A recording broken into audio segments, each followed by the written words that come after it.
రాజు తన చిన్న దుర్గాలను పూర్తిగా నాశనం చేయాలి. చిన్న చిన్న చెట్లనన్నిటినీ నరికివేయాలి. అందులో రచ్చబండ చెట్లను వదిలివేయాలి. పెద్ద పెద్ద చెట్ల కొమ్మలను మాత్రమే నరకాలి. రచ్చబండల మీద చెట్ల ఆకులను కూడా కోయరాదు. బయటి ప్రాకారం మీద శత్రువుల సంచారం దూరం నుంచే కనిపెట్టడానికి కట్టే బురుజులు నిర్మించాలి. అట్లా బురుజుల మీద నుంచి సన్నని రంధ్రాల ద్వారా శత్రువులను కనిపెట్టే వారిని ఆకాశ రక్షకులు అంటారు. ఆ రంధ్రాల నుండి కాలిన ఇనుప గుండులను ప్రయోగిస్తారు. వాటిని ఆకాశ జనునులు అంటారు. వాటిని ఏర్పరచుకోవాలి. మేకులు, మొసళ్ళు, పెద్ద చేపలతో పరిగను నింపాలి. ప్రమాద సందర్భాలలో పురజనులకు పారిపోవటానికి దొడ్డిదారులను ఏర్పరచాలి. వాటికి రాజద్వారానికి అలా అన్ని విధాల రక్షణ ఏర్పరచాలి. ద్వారాలలో పెద్ద పెద్ద యంత్రాలు నిర్మించాలి. శతఘ్నులను నిలపాలి. అవి అన్నీ తనకు వశమై ఉండాలి. వంటకట్టెలను సరిపడా తెచ్చుకోవాలి. అలాగే నూతులను త్రవ్వించాలి. పూర్వమే త్రవ్విన నూతులను పరీక్షించి వాడుకోవాలి. గడ్డి కప్పిన ఇండ్ల మీద బురద పూత పెట్టాలి. చైత్రమాసంలో అగ్నిభయం వల్ల గడ్డిని తీసివేయాలి. యుద్ధ సమయంలో రాత్రుల యందే రాజు అన్నం వండించాలి. పగటిపూట ఒక్క అగ్ని కార్యంతో తప్ప వంటకి పొయ్యి వెలగరాదు. గృహాల్లోని అగ్నులను కప్పి ఉంచాలి. పగటిపూట ఆ ఇంట్లో అగ్ని ప్రజ్వలితుందో ఆ ఇంటి వాడికి వదయే శిక్ష అని చాటించాలి. నగర రక్షణ కోసం ఇలా చేయాలి. 4 వీధుల కూడళ్లలోనూ మంత్రుల మొదలైన ప్రధానాల ఇళ్ల దగ్గర, కార్యాలయాల దగ్గర, పెద్ద పెద్ద భవనాల దగ్గర అందరి మనసులను తెలుసుకోగల గూఢచారులను నియమించాలి. రాజమార్గాలన్నీ విశాలంగా నిర్మించాలి. ఆయా ప్రదేశాల్లో చలివింద్రలు, దుకాణాలను ఏర్పాటు చేయాలి. అలాగే కోశాగారాలను, ఆయుధశాలలను, యోధశాలలను, అశ్వశాలను, ఏనుగుల శాలను, సైన్య శిబిరాలను తగిన చోట్ల నిలపాలి. పరిగణలను, మార్గాలను, ఉద్యానవనాలను నిర్మించాలి. వీరిని శత్రువుల గమనింపలేనట్లు రహస్యంగా ఉంచాలి. శత్రుబలం వల్ల భయం కలుగుతుందని ధనాన్ని కూడబెట్టాలి. నూనె, వస, తేనె, నెయ్యి, ఔషధాలు ఎక్కువగా సేకరించాలి. బొగ్గులు, దర్బలు, మంజుగడ్డి, మోదుగ కర్రలు, లేఖకులు, రెల్లుగడ్డి, గడ్డి, కట్టెలు, విషబాణాలు ఎక్కువగా నిలువ చేయాలి. శక్తి, ఈటె, కవచం మొదలైన అన్ని ఆయుధాలను పెద్ద సంఖ్యలో సేకరించాలి. అన్ని రకాల మందులను, మూలికలను, పండ్లను, 4 రకాల వైద్యులను విశేషంగా సేకరించాలి. నటుల, నర్తకులు, మల్లులు, ఇంద్రజాల విద్యల వారిని ఆహ్వానించి వారి విద్యలతో అందరినీ సంతోషపెట్టాలి. సేవకుడు, మంత్రి, పౌరులు మొదలైన వారి విషయంలో రాజుకు అనుమానం కలిగితే వెంటనే వారిని అదుపులోకి తీసుకోవాలి.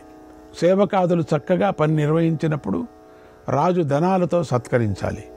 తగిన ధనంతో మంచిగా ప్రసన్నంగా మాట్లాడడంతో ఇలా ఎన్నో రకాలుగా సత్కరించాలి. ఒకవేళ పొరపాటున రాజు సేవకుని దుఃఖపెట్టిన, చంపిన శాస్త్రోక్తంగా వాని రుణం తీర్చుకోవాలి.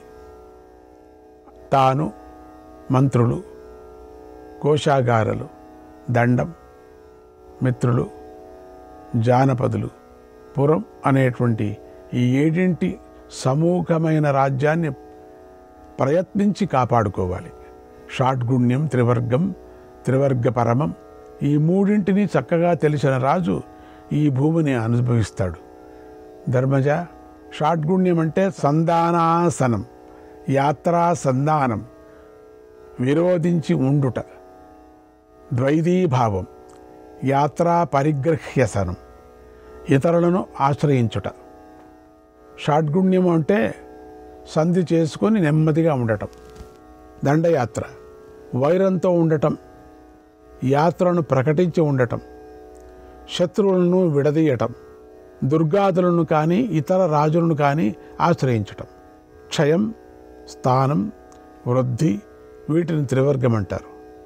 ఇక త్రివర్గ పరమం అంటే ధర్మం, అర్థం, కామం. వీరిని సమయానికి తగినట్లు సేవించిన రాజు చాలా కాలం భూమిని పరిపాలిస్తాడు. ఈ విషయమై బృహస్పతి చెప్పిన 2 శ్లోకాలు చెబుతాను విను.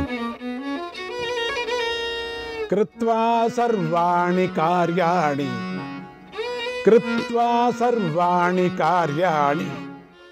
సమ్యక్ సంపాల్య మేధినీం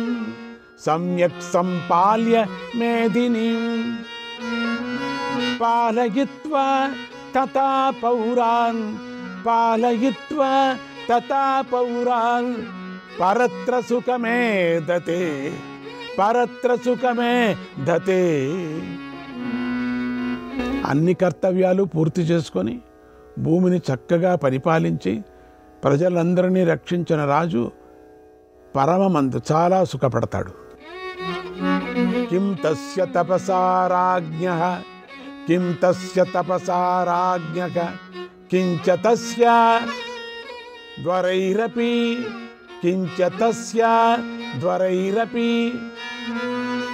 సుపాలిత ప్రజో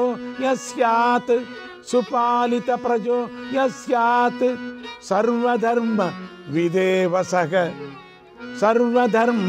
విదేవసః. చక్కగా ప్రజలను రక్షించిన రాజుకు తపస్సుతో పని ఏమిటి చెప్పండి? యజ్ఞాలతో పని ఏమిటి? సర్వధర్మాలు తెలిసినవాడు అతడే. ఈ విషయమై శుక్రుడు చెప్పినది విను. ఇది దండనీతికి, త్రివర్గానికి మూలం. భార్గవాంగి, రసకర్మ, షోడశాంగాలు కల బలం, విషం, మాయ, దైవ పురుషాలు ఇవన్నీ కూడా అర్థసిద్ధికి కారణాలు. రాజు ఈశాన్యం వైపు పల్లంగా ఉన్న దుర్గాన్ని ఆశ్రయించి త్రివర్గాలత్రయాన్ని సంపూర్ణంగా గ్రహించి వారిని ఉద్ధరించవచ్చును. కామ, క్రోధ, లోభ, మోహ, మదమాశ్చర్యాలు అనే షడ్వర్గాన్ని, పంచేంద్రియాలనేటువంటి పంచవర్గాన్ని, వేట, జూదం, పగటి నిద్ర, ఇతరులను నిందించుట, స్త్రీలపై ఆసక్తి, మద్యం, నాట్యం, గానం, వాదిత్రం, వ్యర్థంగా తిరగడం అనే దశదోషాలను జయించి త్రివర్గంతో కూడి దశవర్గ జ్ఞానం కల రాజును దేవతలు కూడా జయించలేరు. ప్రఖ్యాత విద్వాంసులు, అన్ని పనుల్లోనూ ఆప్తులు, ఎన్నో యుద్ధాలు చూసిన వారు అనే నిపుణులను మాటలను రాజు వినాలి. దైవం, పురుషకారం, త్రివర్గం వీటిని ఆశ్రయించి దైవానికి, విప్రులకు నమస్కరించి యుద్ధయాత్రకు వెళ్ళే రాజు విజయం పొందుతాడు అన్నాడు భీష్ముడు. అప్పుడు ధర్మరాజు ఇలా అన్నాడు, దండనీతి, రాజు ఇవి రెండూ కలిసి ఉంటాయి, విడివిడిగాను ఉంటాయి. అది ఎవరికి ఏం చేస్తే సిద్ధిస్తుంది చెప్పు అని అడిగాడు. అప్పుడు భీష్ముడు ఇలా చెప్పాడు, రాజా, దండనీతి యొక్క మహాభాగ్యం ఎటువంటిదో చెప్తాను విను. చక్కగా ప్రయోగించిన దండనీతి చతుర్వర్ణాల వారిని తమ ధర్మ సాధనకు నియమిస్తుంది, అధర్మాల నుండి రక్షిస్తుంది. దండనీతి వల్ల చతుర్వర్ణాల వారు తమ తమ కర్మాలతో నిలిచి హద్దులు సంకరమైపోకుండా క్షేమం కలిగిస్తుంది. దానితో ప్రజలు నిర్భయంగా ఉంటారు. అప్పుడు 3 వర్ణాల వారు యథావిధిగా తమ విధులను నిర్వహిస్తారు. దాంతోనే మనుష్యులకు సుఖం కలుగుతుందని తెలుసుకో. రాజుకు కాలం కారణమా లేక రాజే కాలానికి కారణమా అని నీకు సందేహం వద్దు. రాజే కాలానికి కారణం. దండనీతితో రాజు చక్కగా సమగ్రంగా ప్రవర్తిస్తే అప్పుడు కృతయుగం అనే కాలం సృష్టింపబడుతుంది. కృతయుగంలో ధర్మమే ఉంటుంది, అధర్మం ఎక్కడా ఉండదు. అన్ని వర్ణాల వారి మనసులు అధర్మం మీద ఆసక్తి చూపవు. ప్రజలకు యోగక్షేమాలు చక్కగా ప్రవర్తిస్తాయి. సందేహం లేకుండా వైదిక గుణాలన్నీ నడుస్తాయి. ఋతువులన్నీ సుఖకరంగాను రోగరహితులుగాను ఉంటాయి. మానవుల స్వరాలు, వర్ణాలు, మనస్సులు ప్రసన్నంగా ఉంటాయి. కృతయుగంలో రోగాలు రావు. తక్కువ ఆయుర్దాయం కల మానవుడు కనబడడు. దీనుడు, దుఃఖితుడు పుట్టనే పుట్టడు. భూమి దున్నకుండానే పండుతుంది. ఔషధులు తమంత తామే ఏర్పడతాయి. చెట్ల బెరడులు, ఆకులు, ఫలాలు, వేళ్ళు ఎంతో శక్తిమంతాలై ఉంటాయి. ధర్మజ, అప్పుడు అధర్మం ఉండదు, కేవలం ధర్మమే ఉంటుంది. అవి కృతయుగ ధర్మాలని తెలుసుకో. 4వ వంతు భాగం వదిలి 3 భాగాలు మాత్రమే దండనీతిలో ఆచరించినప్పుడు త్రేతాయుగం వచ్చినట్లు అధర్మం యొక్క 4వ భాగం మిగిలిన 3 భాగాలతో కలుస్తుంది. భూమి దున్నుతోనే పండుతుంది. ఔషధాలు కూడా అలాగే పురుష ప్రయత్నంతోనే ఫలిస్తాయి. సగం భాగం వదిలి సగం నీతిని రాజు అనుసరిస్తే అప్పుడు ద్వాపర యుగం అనే కాలం వస్తుంది. అధర్మం యొక్క సగభాగం మిగిలిన ధర్మం యొక్క సగభాగంతో కలుస్తుంది. దానితో దున్నిన భూమి కూడా సగం ఫలమే ఇస్తుంది. దండనీతిం పరిత్యజ్య యదాకార్స్యేన భూమిపః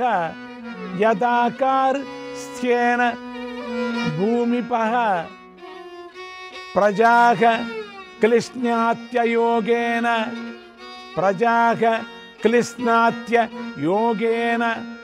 ప్రవర్తేత తదా కలిః. రాజు దండనీతిని పూర్తిగా వదిలిపెట్టి అయోగ్యమైన ఉపాయాలతో ప్రజలను బాధించినప్పుడు కలి ప్రవర్తిస్తుంది. కలియుగంలో అధర్మం ఎక్కువ, ధర్మం ఎక్కడా కనపడదు. అన్ని వర్గాల వారి మనసు స్వధర్మం నుండి జారిపోతుంది. చతుర్థులు అంటే సన్యాసం తీసుకుని జీవిస్తారు. యోగక్షేమాలు నశించిపోతాయి. వర్ణ సంకరం ఏర్పడుతుంది. వైదిక కర్మలన్నీ విరుద్ధ గుణాలుగా కనిపిస్తాయి. ఋతువులన్నీ సుఖకరంగా ఉండక రోగ సహితులుగా ఉంటాయి కూడా. మనుష్యులు స్వరాలు, వర్ణాలు, మనస్సులు ముడుచుకుపోతాయి. రోగాలు వస్తాయి. మానవులు త్వరగా కాలం తీరి చచ్చిపోతారు. ప్రజలు క్రూరాలు అవుతారు. ఒకచోట మేఘం వర్షం కురుస్తుంది, ఇంకో చోట పంటలు పండుతాయి. దండనీతితో ప్రజలను చక్కగా రక్షించాలని రాజు భావించకపోతే అప్పుడే సర్వరసాలు క్షీణించిపోతాయి. కృతయుగానికి, త్రేతాయుగానికి, ద్వాపరయుగానికి, కలియుగానికి కూడా రాజే కారణమవుతాడు. కృతయుగాన్ని సృష్టించడం చేత రాజు సంపూర్ణంగా స్వర్గఫలం పొందుతాడు. త్రేతాయుగ సృష్టితో స్వర్గం పూర్తిగా అనుభవించుడు. ద్వాపరయుగం ప్రవర్తనతో సగం పొందుతాడు. కలియుగ ప్రవర్తనతో రాజు ఎంతో పాపం పొందుతాడు. ఈ దుష్కర్ముడైన రాజు నరకంలో శాశ్వతంగా నివసిస్తాడు. ప్రజల పాపాల్లో మునిగిపోయి అపకీర్తి పాపాన్ని పొందుతాడు. అందుచేత క్షత్రియుడు దండనీతిని పురస్కరించుకొని చక్కగా తెలిసి లభించని దాన్ని పొందాలి, పొందిన దాన్ని రక్షించుకోవాలి. దండనీతి లోకాన్ని చక్కగా నడుపుతుంది. లోకం కోరే మర్యాద దండనీతిని చక్కగా నడిపితే అది తల్లి తండ్రిలాగా కాపాడుతుంది. ప్రాణులన్నీ దండనీతిలోనే సుఖిస్తాయి అని తెలుసుకో. దండనీతి వలనే రాజుని అనిపించుకుంటాడు రాజని. అదే రాజు యొక్క పరమధర్మం. అందుచేత ధర్మజ, నీతివంతుడవై నీవు ప్రజలను ధర్మంతో పరిపాలించు. ఇలా ప్రజలను రక్షించి దుర్జయమైన స్వర్గం పొందు. శ్రీకృష్ణాయ పరమాత్మనే. 70వ అధ్యాయం. ధర్మరాజు ఇలా ప్రశ్నించాడు. రాజు ఎటువంటి ప్రవర్తనతో ఇహపరాల్లో సుఖాలిచ్చే ఫలాలు పొందుతాడు అని అడిగాడు. అప్పుడు భీష్ముడు ఇలా చెప్పాడు. ఈ 36 గుణాలు. గుణవంతుడైన రాజు ఈ గుణాలతో కూడి సద్గుణుడు అనిపించుకుంటాడు. రాగద్వేషరహితుడై ధర్మాలు ఆచరించాలి. ఆస్తికుడై స్నేహం విడువరాదు. క్రూరత లేకుండా ధనం సంపాదించాలి. ఉద్ధకుడు కాకుండా కామాన్ని సాధించాలి. ప్రియం బ్రూయాద కృపణః, ప్రియం బ్రూయాద కృపణః, శూరస్యాద వికత్తనః, శూరస్యాద వికత్తనః, దాతా నా పాత్ర వర్షి స్యాత్, దాతా నా పాత్ర వర్షి స్యాత్, ప్రగల్పస్యాద్ నిష్ఠురః, ప్రగల్పస్యాద్ నిష్ఠురః. దైన్యం లేకుండా ప్రియం పలకాలి. శూరుడై కూడా ఆత్మస్థుతి చేసుకోరాదు. దానం చెయ్యాలి, కానీ అపాత్రులకు కాదు. ప్రతిభ కలవాడవ్వాలి, కానీ కఠినుడు కారాదు. దుష్టులతో కలవకూడదు, బంధువులతో విడిపోరాదు. రాజభక్తి లేని వాని చేత గూఢచారి పని చేయించరాదు. పీడించకుండా పని చెయ్యాలి.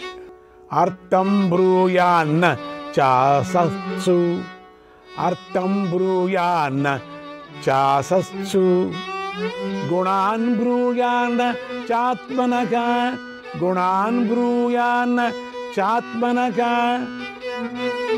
ఆదద్యాన్నాచ సాధుభ్యక, ఆదద్యాన్న చ సాధుభ్యక, నాస పురుష మాశ్రయేత్, నాసత్పురుష మాశ్రయేత్. ఇష్టమైన దాన్ని దుష్టుల దగ్గర చెప్పకూడదు. తన గుణాల తాను చెప్పుకోరాదు. సజ్జన నుండి ధనం గ్రహించరాదు. దుష్టుని ఆశ్రయింపరాదు. పరీక్షించకుండా దండింపకూడదు. రహస్యాలు బయట పెట్టరాదు. ధనం ఇవ్వరాదు పిసినారులకు. అపకారులను నమ్మరాదు. అసూయ లేకుండా భార్యను రక్షించాలి. శుద్ధమైన మనసుండాలి, కానీ శిక్ష విషయంలో నిర్ణయుడై ఉండాలి. స్త్రీలను అతిగా సేవింపరాదు. తీయనైన భోజనమే కానీ అహితమైనది తినరాదు. అస్తబ్దక పూజయేన్ మాన్యాన్, అస్తబ్దక పూజయేన్ మాన్యాన్, గురూన్ సేవేద మాయయా, గురూన్ సేవేద మాయయా, అర్చేద్దేవాన దంభేన, శ్రియమిచ్చేద కుక్షితాం, శ్రియమిచ్చేద కుక్షితాం. స్తబ్దత లేకుండా వినయంతో పెద్దలను పూజించాలి. గురువులను కపటం లేకుండా సేవించాలి.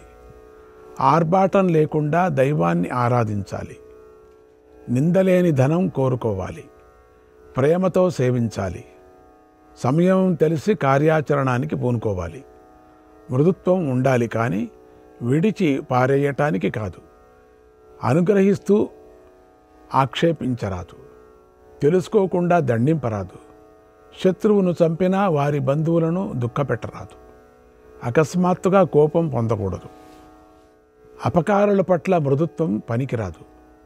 రాజువై ప్రజల శ్రేయోభిలాషి అయితే ఇలా ప్రవర్తించాలి. మరొక విధంగా ప్రవర్తించే రాజు ఎంతో భయం పొందుతాడు. ఈ గుణాలను చెప్పినట్లు పాటించేవారు ఇహ ముందు శుభము పొంది స్వర్గంలో మహిమను పొందుతారు అన్నాడు. భీష్ముని ఈ మాటలు శ్రద్ధగా విని పాండవులతో కలిసి ధర్మరాజు పితామహునికి నమస్కరించి ఆయన చెప్పినదంతా ఆచరించాడు. శ్రీకృష్ణాయ పరమాత్మనే నమః.